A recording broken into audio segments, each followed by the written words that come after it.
안녕하십니까? 네, 하나님의 섭리로 순천 참빛교회 또 우리 성도님들을 이번 안식일에 또 이렇게 뵙게 돼서 반갑습니다. 네, 어, 굉장히 가족적인 분위기네요. 네, 참 좋습니다. 그리고 목사님, 우리 지승천 목사님도 이제 합해 계시다가 우리 담임 목사님으로 오셔서 좋으시죠? 네, 네, 감사합니다. 그리고 저도 몇 주 있으면 이 순천으로 오게 될 것 같고, 그래서 우리 순천 참빛교회 성도님들을 앞으로 자주 뵐 것 같습니다.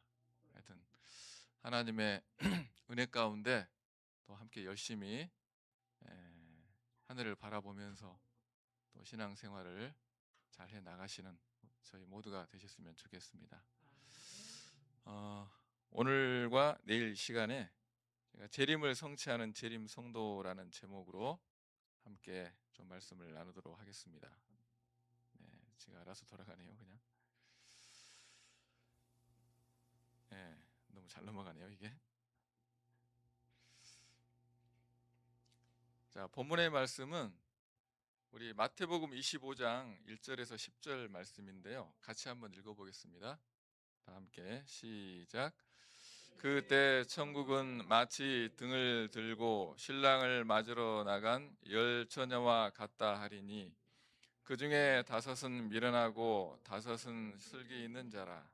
미련한 자들은 등을 가지되 기름을 가지지 아니하고 슬기 있는 자들은 그릇에 기름을 담아 등과 함께 가져갔더니 신랑이 더디어므로 다 졸며 잘세.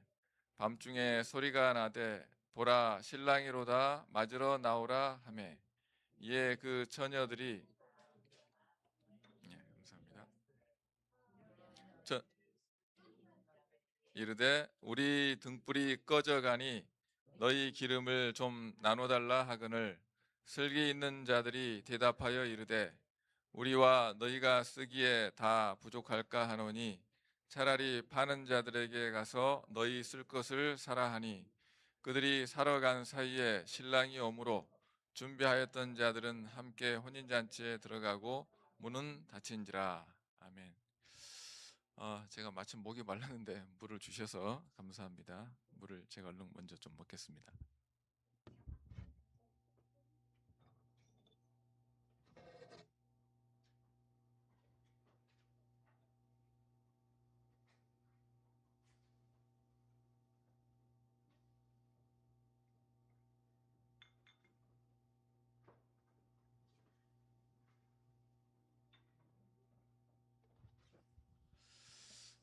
네, 본문의 말씀은 우리가 잘 아시는 말씀이죠.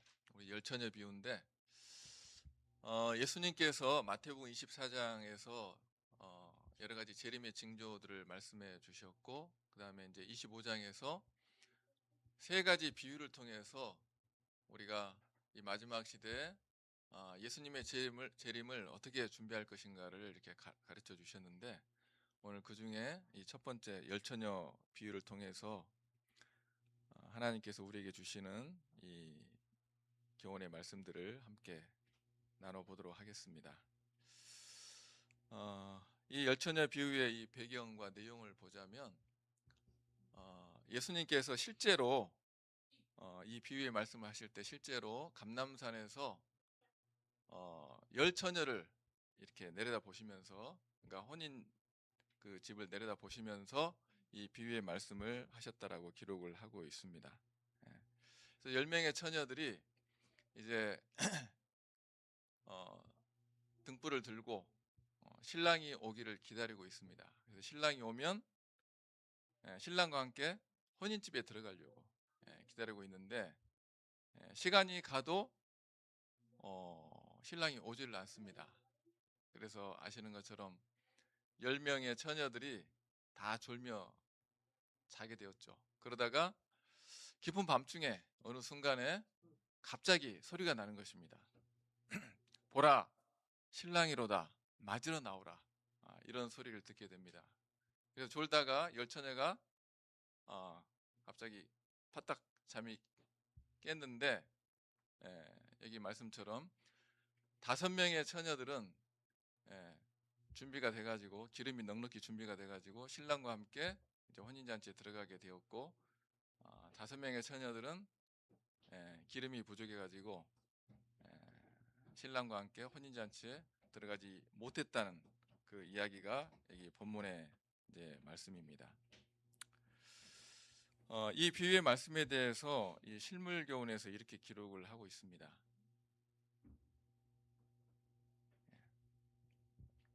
자, 그리스도께서는 신랑을 기다리는 무리를 내려다 보시면서 제자들에게 열처녀의 이야기를 말씀하셨는데, 그들의 경험을 예로 들어 당신의 재림 바로 직전에 있을 교회의 경험을 설명하셨다. 신랑을 맞기 위해 기다리고 있는 두 종류의 처녀는 주님을 기다린다고 자칭하는 두 종류의 사람들을 대표한다. 그들을 처녀라고 부른 것은 저희가 순결한 신앙을 지킨다고 공언하기 때문이다. 네. 자, 여기 열 처녀의 이야기를 여기 뭐라고 설명을 했다고요? 예수님의 재림 바로 직전에 있을 교회의 경험이다라고 여기 말씀을 하고 있습니다. 근데 우리도 오늘날 예수님의 재림을 기다리고 있습니까? 그렇죠. 예. 그래서 여러분과 저도 어, 세상의 여러 가지 형편들을 보면 정말 예수님의 재림이 가까운 그런 재림 직전의 그런 시대에 살고 있습니다. 그래서 이 열처녀의 경험이 사실은 오늘 여러분과 저의 경험이라고 말할 수가 있겠습니다. 근데 이어지는 말씀 속에 이 재림 직전의 교회 안에 두 종류의 처녀들이 있다라는 것이죠. 준비된 자들과 준비되지 못한 자들이 있을 것이라고 말씀을 하고 있습니다. 근데 겉으로 볼 때는 이 두 부류가 다 신앙을 공언을 하죠. 그러나 한 부류는 결국에는 혼인잔치에 들어가고 한 부류는 버려둠을 이제 당할 것이라고 말씀하고 있습니다. 그리고 여기 처음에 이 본문의 말씀을 끝까지 다 읽지를 않았는데, 이 비유의 말씀의 결론이 뭐냐면 신랑이 어느 날에 오실지 모르니까 깨어 있으라는 것입니다. 깨어 있으라는 말씀으로 이 비유의 말씀이 이제 결론을 맺게 되는데요. 이 비유의 말씀을 들으면서 보시면서 여러분과 저는 어떤 생각을 하게 될까요? 슬기로운 처녀가 되어야 되겠다? 그렇죠. 미련한 처녀가 되지 말아야 되겠다. 이런 생각이 드시지 않습니까? 예. 그래서 이제 이 미련한 처녀들이 갖는 특징들이 무엇인가를 한번 말씀을 통해서 살펴보도록 하겠습니다. 이 미련한 5명의 처녀가 상징하는 게 뭘까요? 처녀는 이제 여자인데, 처녀는 순결한 교회를 상징합니다. 순결한 신앙을 가진 교회를 이제 나타낸다라고 볼 수 있습니다. 이걸 좀 더 구체적으로 말한다면 오늘날에 그 누구보다 하나님의 말씀에 입각한 순결한 신앙을 가지고 있다라고 말할 수 있는 제7일 안식일 예수 재림교인들, 여러분과 저라고 이렇게 말할 수 있겠습니다. 그리고 두 번째는 이 미련한 5처녀도 등을 가지고 있었죠.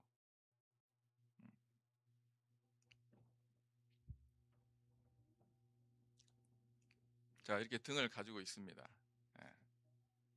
근데 등이 뭘 나타내죠?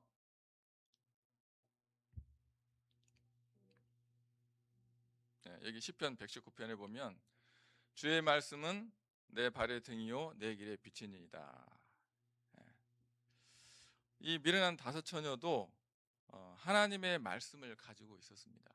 그러니까 말씀의 지식을 가지고 있었습니다. 자, 이걸 좀 더 구체적으로 말한다면 제7일 안식일 예수 재림 교인들도 특별히 현대 진리를 가지고 있죠. 현대 진리의 지식을 가지고 있죠.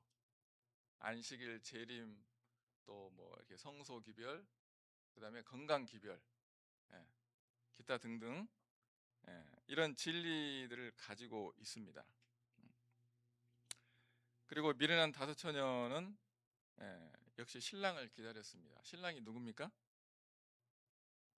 예수님이죠. 예. 그러니까 미련한 다섯 처녀도 어, 오늘날 여러분과 저처럼 예수님의 재림을 기다리는 재림 성도였다라는 것입니다. 아, 이걸 다시 이렇게 생각을 해보면 오늘날 예수님의 재림을 기다리는 재림 성도라고 공언하는 우리도 뭐가 될 수도 있다. 슬기로운 처녀가 되기를 원하지만 미련한 처녀일 수도 있다라는 것입니다. 오늘 여러분과 저도 어, 이 처녀들처럼 졸고 있고 준비되지 않은 미련한 처녀일 수도 있다라는 것을 한번 생각을 해보시면 좋겠습니다. 자, 같은 실물교훈에 열처녀는 이 세상 역사의 저녁의 신랑을 기다리고 있다. 모두가 그리스도인이라고 자칭한다. 모두가 초청을 받고 기름과 등을 가졌고 모두가 하나님의 일을 한다고 자칭한다. 모두가 그리스도의 재림을 기다리는 듯이 보이나 그중 다섯은 준비가 되지 못하였다. 그 다섯은 놀라고 당황하여 피로연 회장 밖에 서 있게 될 것이다. 그랬습니다.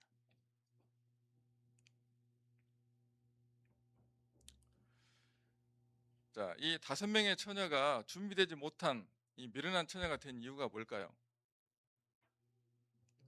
여기 지금 바로 넘어왔습니다. 지금. 예.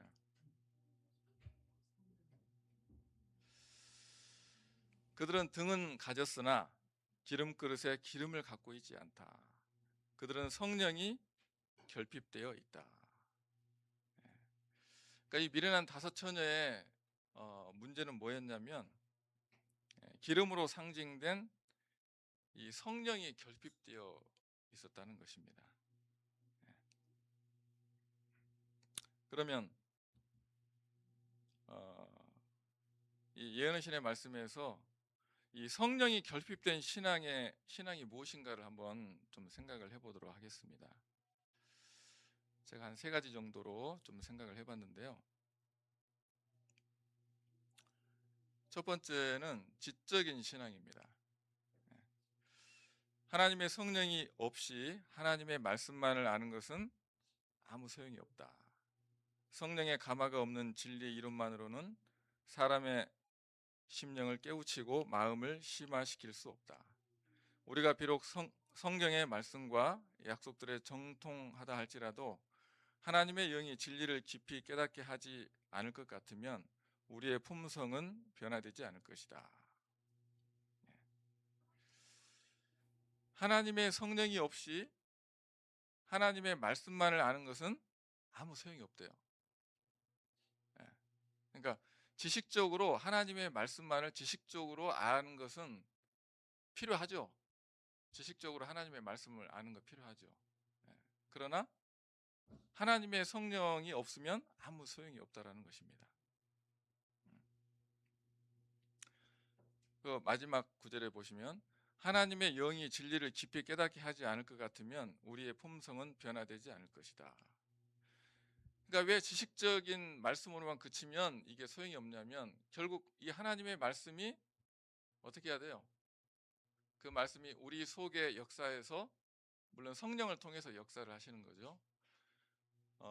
궁극적으로 우리의 품성이 그리스도의 품성으로 변화되도록 그 역사가 일어나야 되는데 그냥 지식적으로 아는 것에 그치면 아무 소용이 없다라는 것입니다. 우리가 교회 안에서 신앙을 오래 하셨고 또 성경의 지식도 성경 통독 이렇게 많이 해가지고 성경 지식도 많이 아시고 또 예언의신도 많이 보신 분들 계시죠. 근데 그런 분들이 그렇게 신앙의 연수가 오래 가고 성경과 예언의신을 많이 보셨으면 어떻게 돼야 돼요? 그렇죠. 예수님의 품성을 누구보다도 많이 이렇게 닮아가는 그 모습이 보여야 되는데 그런 분들을 주변에서 많이 볼 수 있어요, 없어요? 간혹 없진 않은데 그렇게 흔하지는 않다는 거죠. 왜 그럴까요?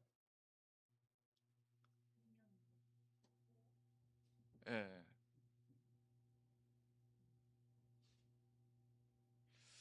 오히려 성경과 예언의 많이 알수록 사실은 이렇게 더 겸손해져야 되는데 그게 아니고 그 예. 좀 이렇게 교만하게 드러나시는 분들이 종종 있는 것 같아요. 예. 그건 뭔가 좀 잘못됐죠. 예. 하나님의 영이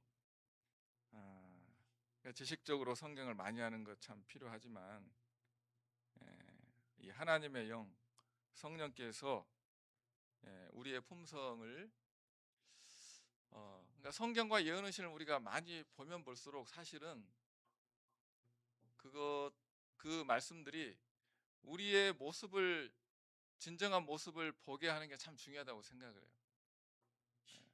근데 우리가 자칫하면 그런 말씀들을 가지고 다른 사람에게 이렇게 적용을 하려고 할 때가 좀 많이 있는 것 같아요.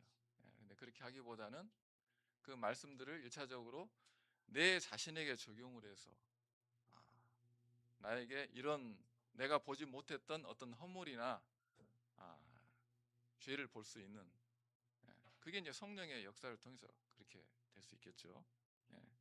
그래서 우리가 이 성경과 예언의 신을 볼 때 정말 겸손하게 성령의 깨우쳐 주심과 인도하심을 구하면서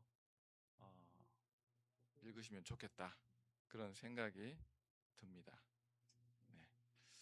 자, 두 번째로 이 미련한 처녀들의 그 특징 두 번째는 뭐냐면 자아 굴복이 없는 신앙이라는 것입니다. 미련한 처녀로 대표된 계급은 외식하는 자들이 아니다. 그들은 진리를 존중히 여기고 진리를 옹호해 왔으며 또 진리를 믿는 사람들에게 매혹되었다. 그러나 저희는 성령의 역사에 순종하지 않았다. 그들은 반석 되시는 예수님 위에 떨어져 저희의 옛 성질을 깨뜨리려 하지 않았다. 이 미련한 처녀로 대표되는 이 성도들은 외식하지 않았던 얘기는 외식이 뭐죠?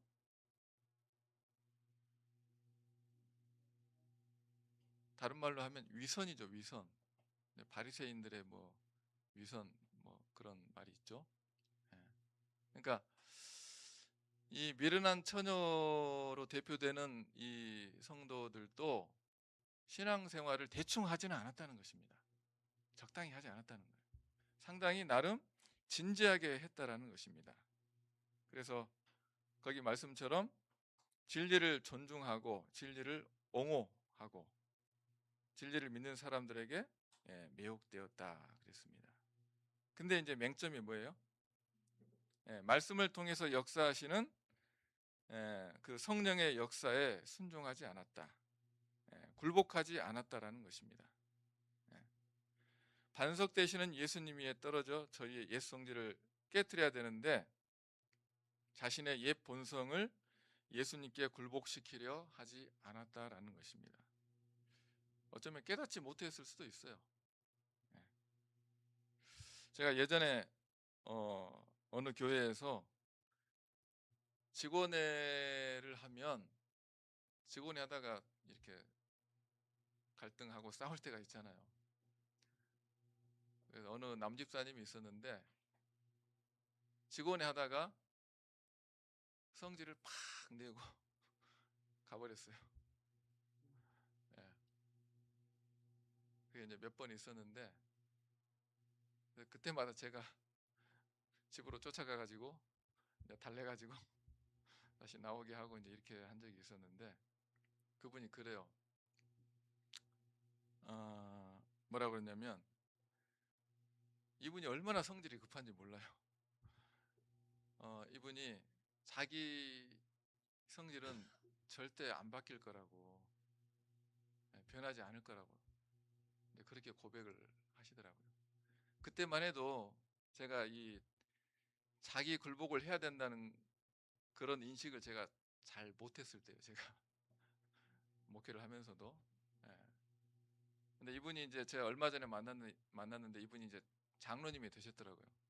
근데 지금은 성질을 어떻게 좀 굴복하며 사시는지 잘 모르겠는데, 이게 굉장히 중요한 겁니다. 만약에 내 성격이 급하고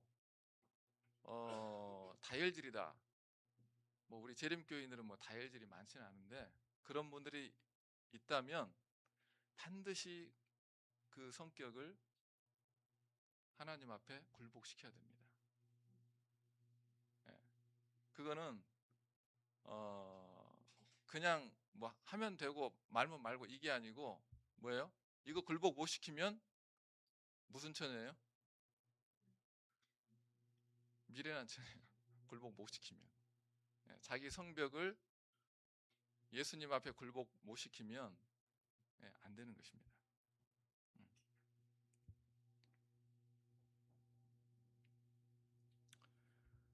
여기 예수께서 제자들에게 이르시되 누구든지 나를 따라오려거든 자기를 부인하고 자기 십자가를 지고 나를 따를 것이니라 그랬습니다.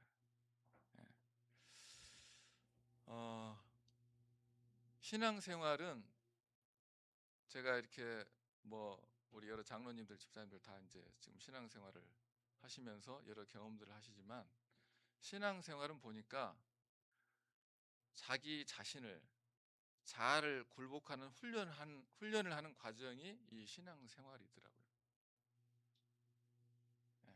원래 태생적으로 선하고 품성이 좋고 이런 분들도 있긴 있어요. 태생적으로. 근데 예, 그런 분들일지라도 이 신앙생활을 하면서 그게 뭐냐면 여기 말씀처럼 누구든지 나를 따라오려거든. 우리가 다 예수님을 따라가는 사람들입니까? 그렇죠. 예수님께서 나를 위해서 십자가에 죽으시고 부활하심으로 나를 죄에서 구원하셨기 때문에 우리는 예수님을 나의 구주로 믿고 따라가는 사람들입니다. 예수님의 제자죠. 따라가는데 조건이 뭐예요? 그냥 대충 따라가는 게 아니고 자기를 부인하고 자기 십자가를 지고 나를 따를 것이니라. 이게 굉장히 어렵죠. 어렵지만 굉장히 의미 있는 말씀이죠. 굉장히 어렵게 들려집니다. 근데 저는 이 말씀을 보면서 우리가 정말 예수님을 나의 구주로 믿고 내가 예수님의 제자로서 예수님을 따라가려고 한다면 이 경험을 반드시 해야 된다라는 것입니다. 예.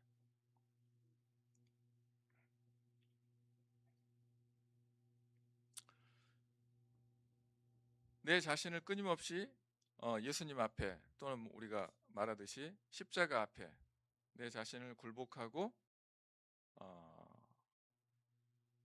예수님을 따라가는 이 훈련을 하는 것이 신앙생활이고 이걸 우리가 제대로 하기만 하면 우리의 원한 품성도 예수님의 품성으로 변화시켜 주시는 것이죠. 내가 노력해서 변화하는 게 아니고 성령께서 우리 속에 역사하셔서 예수 그리스도의 품성으로 변화시켜 주시는 경험을 하게 되리라. 저는 그렇게 생각을 합니다. 그래서 달리 말씀드리면 이 자기 굴복이 없으면 참된 신앙생활이라고 할 수가 없다는 것입니다. 이게 제가 지금 경험하고 있는 겁니다. 뭐 요즘에 가장 단순하게 말하자면 여기 있는 모든 사람들이 자기 굴복이 필요한 부분이 있습니다. 우리 저 목사님 우리 애들도 모르겠지만 필요한 게 있어요. 그게 뭐냐면 핸드폰 절제하는 겁니다. 핸드폰. 자, 핸드폰 절제가 잘 됩니까? 안 됩니까? 잘 되세요? 잘 안 되세요? 되세요? 잘 안 되죠. 예. 핸드폰을 절제하려고 하지만 잘 안 되잖아요. 날마다 뭐가 필요해요? 이 핸드폰에 대해서 자기 굴복이 필요해요. 그렇죠. 그러니까 내 힘으로 하려고 하면은 안 되잖아요. 그래서 누가 필요합니까? 예수님이 필요하죠. 그러니까 예수님의 이름을 부르면서 내 자신을 굴복하려고 이렇게 노력하는 것입니다. 근데 이 미련한 처녀들은 뭐가 없다고요? 예, 자기 굴복을 하려는 그 신앙이 없어요. 자기 굴복의 신앙이 아닙니다. 그러니까 신앙생활을 아무리 오래 해도 여기 예수님 말씀처럼 예수님 앞에 내 자신을 부인하고 십자가를 지라는 얘기는 뭐냐면, 십자가를 진다는 얘기는 죽으라는 얘기예요. 내 자신을 죽이라는 얘기죠. 예. 근데 내 힘으로 죽을 수는 없잖아요. 예. 예수님께서 내가 죽도록 도와주셔야죠. 예. 이 자기 굴복을 하게 될 때 우리가 진정한 신앙을 경험하게 되고 이 미련한 처녀에서 벗어날 수 있을 것이다, 이렇게 말씀을 드릴 수 있겠습니다. 자, 세 번째는 하나님을 모르는 신앙입니다. 예, 이 좀 말이 모순이 있죠. 하나님을 모르는데 어떻게 신앙을? 예. 근데 하나님을 모른다기보다 하나님의 품성을 모르는 것입니다. 미련한 처녀로 대표된 계급은 단지 피상적이고 표면적인 행위만으로 만족하는 자들이다. 그들은 하나님을 알지 못한다. 그들은 하나님의 품성을 연구하지도 않고 하나님과 교제하지도 아니한다. 그러므로 그들은 하나님을 의지할 줄도 모르고 하나님을 쳐다보고 살 줄도 모른다. 그러니까 하나님을 모른다는 게 뭐냐면 하나님의 품성을 모른다라는 것입니다. 하나님의 품성이 뭐죠? 하나님의 품성이 뭡니까?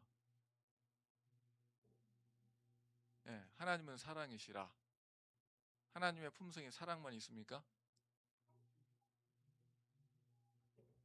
또 있잖아요. 또 공의. 공의도 하나님의 품성이죠. 그렇죠? 그래서 사랑과 공의는 동전의 양면입니다. 이게 하나님의 품성이에요. 근데 많은 사람들이 하나님의 사랑만 생각을 해요. 물론 틀린 말은 아니죠. 예. 그래서 사랑의 하나님은 좋아해요.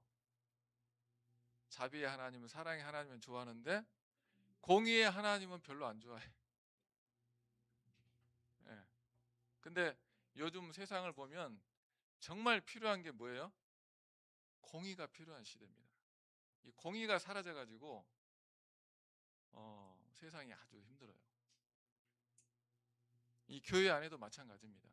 공의가 바로 서야 되는데 공의가 바로 서지 못하니까 교회 안에 질서가 없어지고, 예, 아주 자칫하면 불법한 그런 상황들이 벌어지기도 하는 것입니다. 자, 여기 말씀해 보니까 하나님을 모르는데 하나님을 왜 모를까요? 거기 빨간색으로 돼 있는데 보시면 하나님의 품성을 연구하지도 않고 하나님과 교제하지도 아니한다 그랬어요.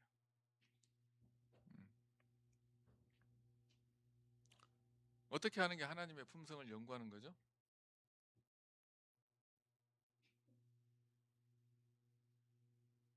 하나님의 품성을 우리가 어떻게 들이파야 됩니까? 예, 하나님이 우리에게 주신 방법이 있죠. 예, 우리 1차적으로 하나님께서 우리에게 성경 말씀과 예언의 말씀을 주셨잖아요. 예?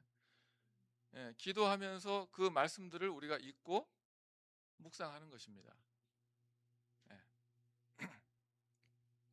하나님의 말씀과 기도로서 하나님과 교제하는 시간을 등한히 하기 때문에 이 하나님의 품성을 깨닫거나 경험하지 못하면서 사는 것입니다. 예.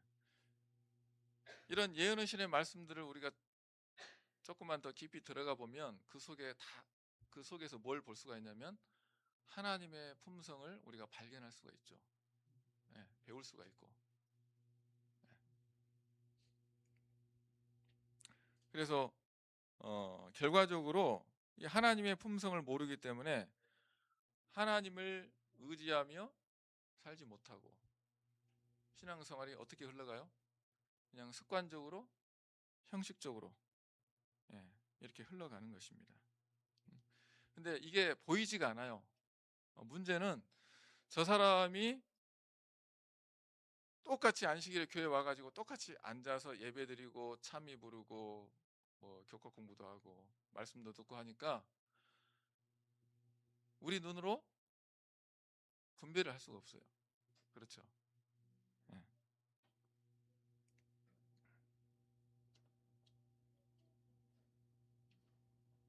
예.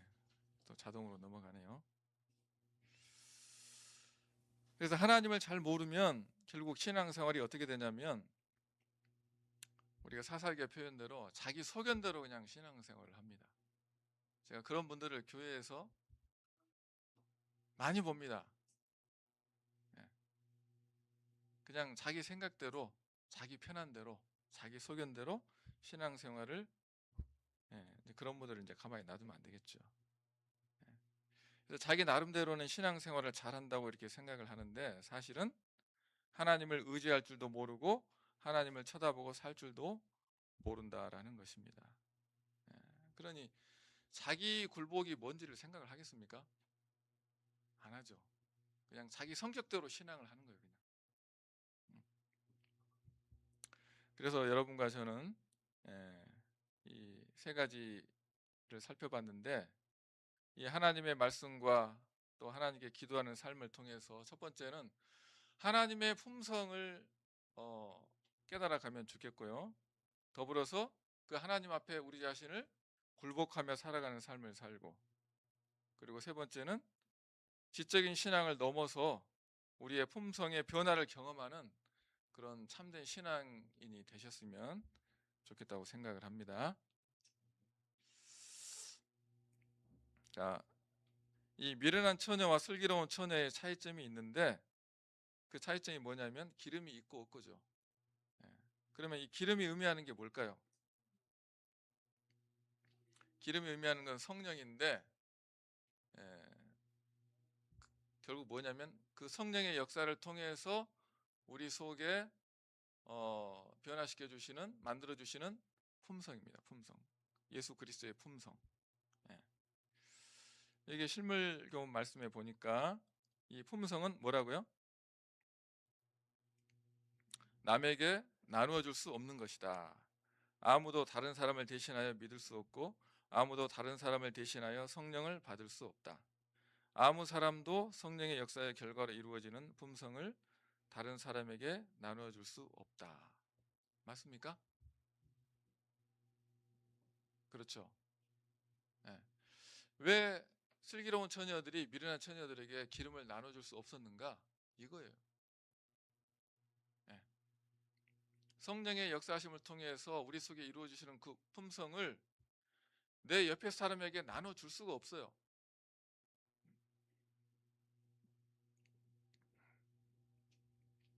내 속에 이루어야 될 그 품성을 다른 사람이 만들어서 나에게 넣어줄 수가 없어요. 여기 말씀처럼 나를 대신해서 다른 사람이 성령을 받아줄 수 없어요. 오로지 누가요? 하나님과 나와의 1대1 관계 속에서 그 하나님의 역사하심으로 내가 하나님께 직접 받아야 된다는 것이죠. 자, 그래서 여기 에스겔 14장 20절 말씀에 비록 노아, 다니엘, 욥이 거기 있을지라도 나의 삶을 두고 맹세하노니 그들은 자녀도 건지지 못하고 자기의 의로 자기의 생명만 건지리라. 나 주 여호와의 말이니라. 무슨 말입니까? 구약 시대 이 정말 그 믿음의 거장들이죠. 노아, 다니엘, 욥. 우리의 이 믿음의 부조들인데 이분들이 아무리 훌륭하다 할지라도 뭐예요?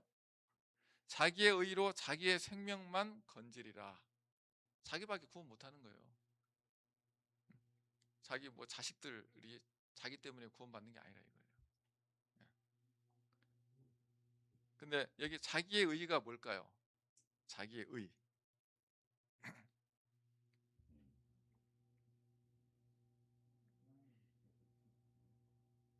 자기가 열심히 노력해서 이룬 의일까요? 그러면 그게 행함으로 말미암은 의죠. 그렇죠?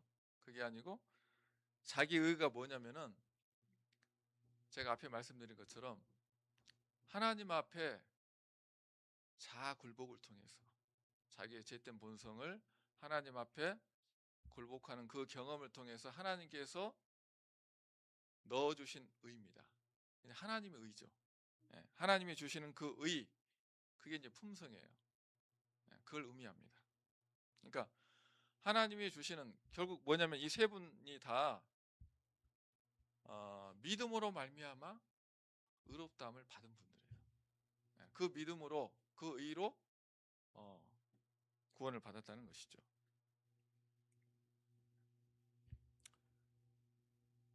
자, 다섯 번째. 자, 이 품성은 위기의 때에 나타난다. 예. 열 처녀가 다 졸고 자고 있을 때는 누가 준비가 됐는지 안 됐는지 알 수가 없죠. 근데 뭐 할 때요? 밤중 소리. 밤중에 갑자기 보라 오라 보라 신랑이로다 맞으러 나오라 했을 때 그때 딱 깨워보니까 어때요? 5명은 준비됐고 5명은 준비가 안 된 게 딱 드러난 거예요. 예. 재림 성도의 위기의 때는 언제일까요? 재림 때? 재림 때는 너무 늦죠. 뭐 다 아시잖아요. 재림 성도들의 위기의 때가 언제입니까? 요한계시록에 나오잖아요. 일요일 법령이죠. 예. 그때가 되면 누가 준비가 됐는지 안 됐는지 예, 이 열처녀처럼 딱 드러나는 것입니다. 그 미련한 처녀들이 결국 그 기름의 결핍이 드러났는데 기름의 결핍이 뭐냐면 기름이 뭘 상징한다 그랬죠? 성령인데 성령을 통해서 하나님께서 우리 속에 이루어 주시는 품성이거든요. 그러니까 품성의 결핍입니다. 결국 품성. 그리스도와 같은 품성으로 변화되지 못한 것이 그때 드러나는 거예요.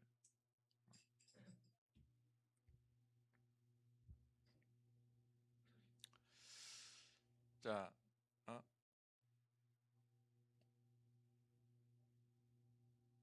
네, 이거죠.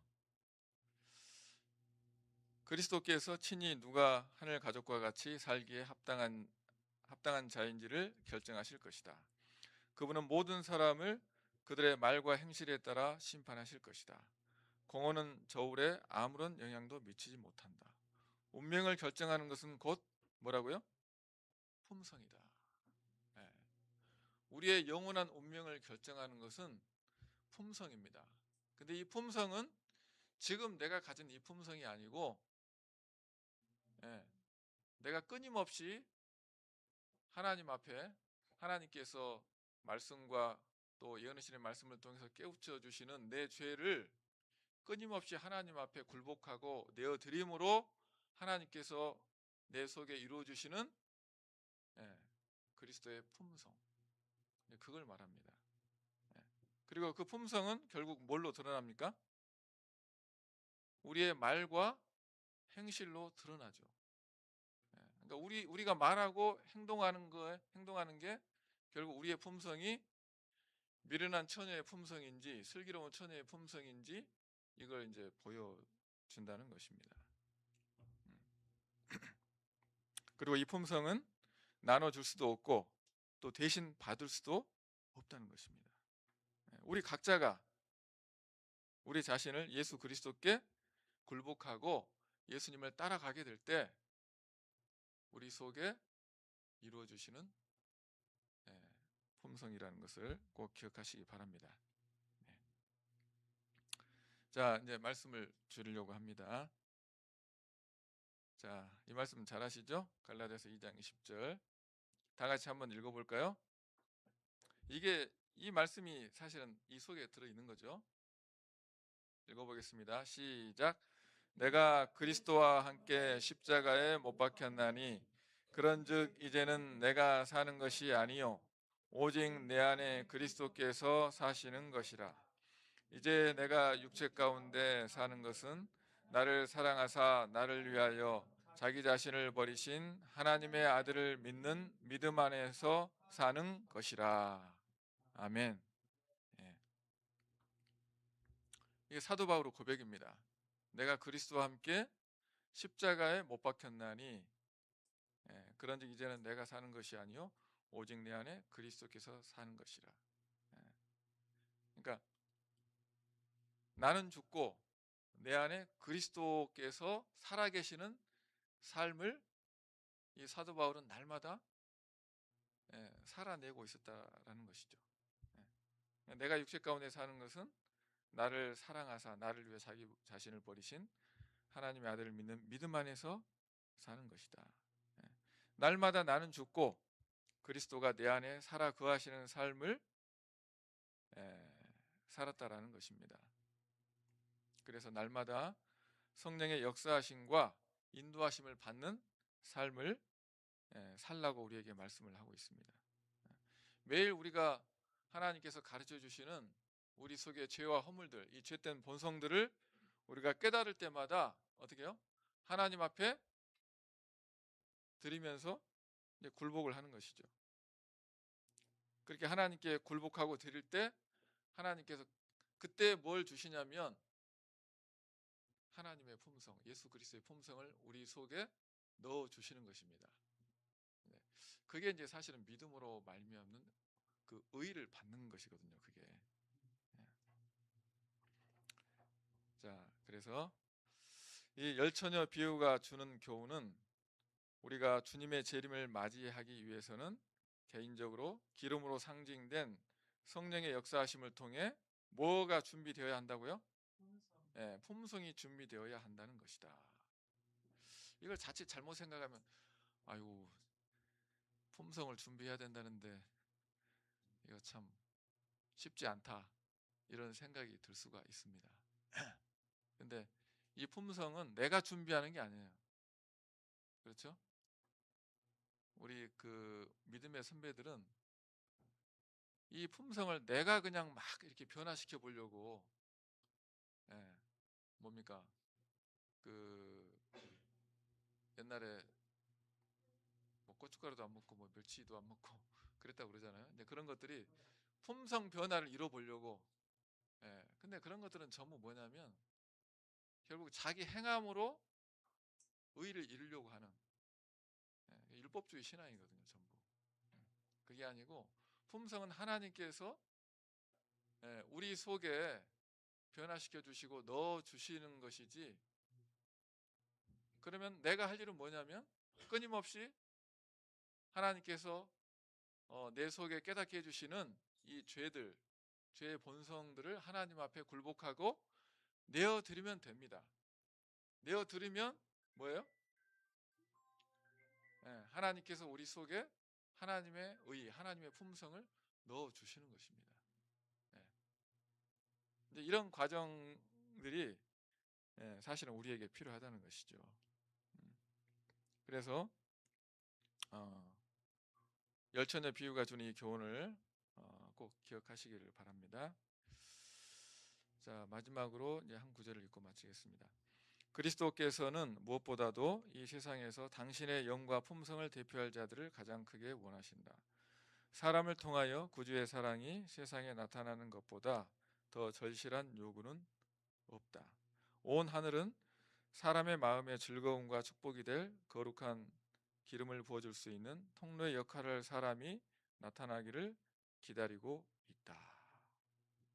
여기 보니까 하나님께서는 누구를 기다리고 계세요? 어떤 사람을 기다리고 계십니다. 어떤 사람을 기다립니까?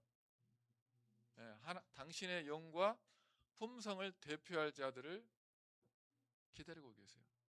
대표적으로 욥 같은 사람, 아까 세 의인이 나왔잖아요. 다니엘과 같은 사람, 노아와 같은 그런 사람이 이 마지막 시대에 나타나서 당신의 품성을 대표하고 당신의 이 복음과 거룩한 성령을 부어줄 수 있는 나눠줄 수 있는 통로의 역할을 할 사람을 찾고 있다라고 말씀하고 있는 것입니다. 그 사람이 바로 우리 자신이 돼야 되지 않겠습니까? 그렇죠. 예. 여러분과 제가 이 하나님의 품성을 대표하고 하나님의 은혜의 축복이 전달되는 이 살아있는 통로가 되시기를 또 간절히 바라겠습니다. 그러기 위해서 어떻게 해야 될까요?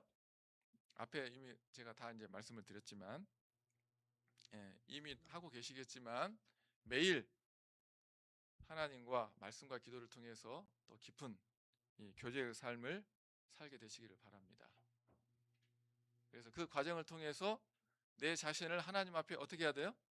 매일 굴복하며 살아가는 삶을 살게 되시기를 바랍니다. 내 자아를 굴복시키는 훈련이 사실은 매일 어떻게 보면 매 순간 이게 필요해요. 매 순간. 내가 가정에서나 또 이 교회에서도 필요합니까? 교회에서도 교인들하고 교회를 하다 보면 갈등이 생기잖아요. 뭐가 필요합니까? 내 자아의 굴복이 필요하죠. 그런 과정들을 통해서 우리 자신의 품성의 변화를 경험하시는 우리 성도들이 되시기를 바랍니다. 그래서 이 슬기로운 처녀처럼 등과 기름이 풍성히 준비되어서 이 세상 사람들을 구원할 복음과 이 축복의 통로가 되시는 우리 순천 참빛교회 우리 모든 성도님들이 되시기를 바라면서 말씀을 줄이겠습니다.